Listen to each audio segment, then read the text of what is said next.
Sir, इंदापूरला आला तुम्ही, बारामतीला damage control करताना दिसतंय. उतरले दशरथ नानांकडे गेलेले होते. एकूण बारामती जिंकण्याचं नियोजन काय असणार आहे आणि महत्त्वाचे सगळे कॉन्फ्लिक्ट संपले का? असं आहे की आम्ही 3 पक्ष एकत्रित आलो आहोत आणि विशेषतः राष्ट्रवादीसोबत यापूर्वी आम्ही अनेक वेळा आमची फाईट झालेली आहे. आम्ही अमोरासमोर लढलो आहोत. त्यामुळे समन्वय आपल्याला साधावा लागतो. तो समन्वय साधण्याचा आमचा प्रयत्न चालला आहे. पण मी निश्चितपणे सांगेल की अतिशय चांगला समन्वय साधला जातोय. विशेषतः कार्यकर्ते नेते हे एकत्रितपणे काम करण्याच्या मानसिकतेत आलेले आहेत आणि खूप चांगला रिस्पॉन्स सगळ्यांचा मिळतोय. मला विश्वास आहे की आम्ही एकत्रितपणे निवडणूक लढू.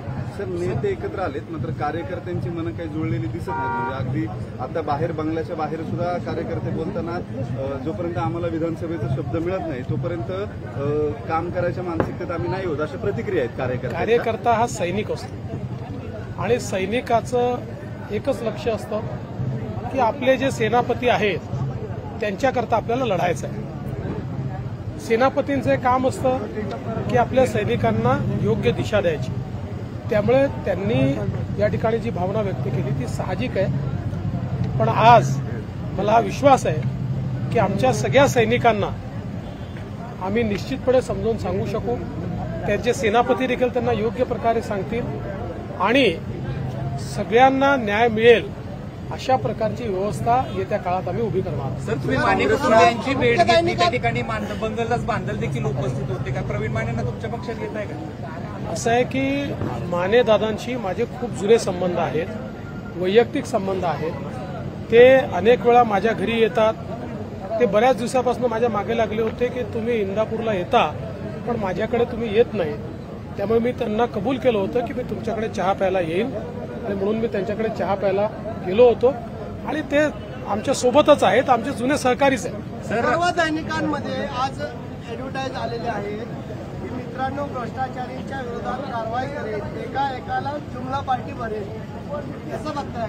काँग्रेसनं कॅम्पेन केलंय जाहिरातींचं आणि भाजपमध्ये ज्या नेत्यांना घेतलंय भ्रष्टाचारी म्हणून आधी आरोप करून त्यावरून ही सगळी टीका करण्यात आली. कॅम्पेनची लाईन. मी तुम्हाला एक सांगू का, ज्याच्या स्वतःकडे नैतिक बळ असताना तोच अशा प्रकारे दुसऱ्याला भ्रष्टाचारी ठरवू शकतो. त्यांच्याकडे नैतिक बळच नाहीये.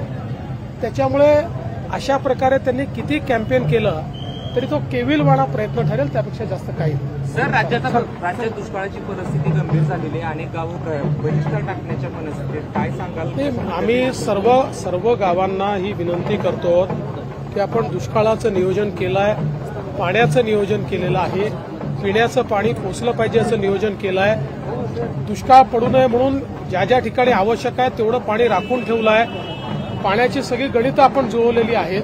त्यामुळे निश्चितपणे आमचं जरी निवडणुका असल्या तरी त्याच्यावर अतिशय क्लोज अशा प्रकारचं मॉनिटरिंग आम्ही करतो. माझी सगळ्यांना विनंती आहे, लोकशाहीची ही जी प्रोसेस आहे ही 5 वर्षातनं एकदा येते. त्यामुळे लोकशाहीतली आपली संधी घालवणं हे चुकीचं ठरेल. निश्चितपणे सरकार दुष्काळाच्या संदर्भात ज्या काही उपाययोजना आहेत त्या करते आणि करणार आहे.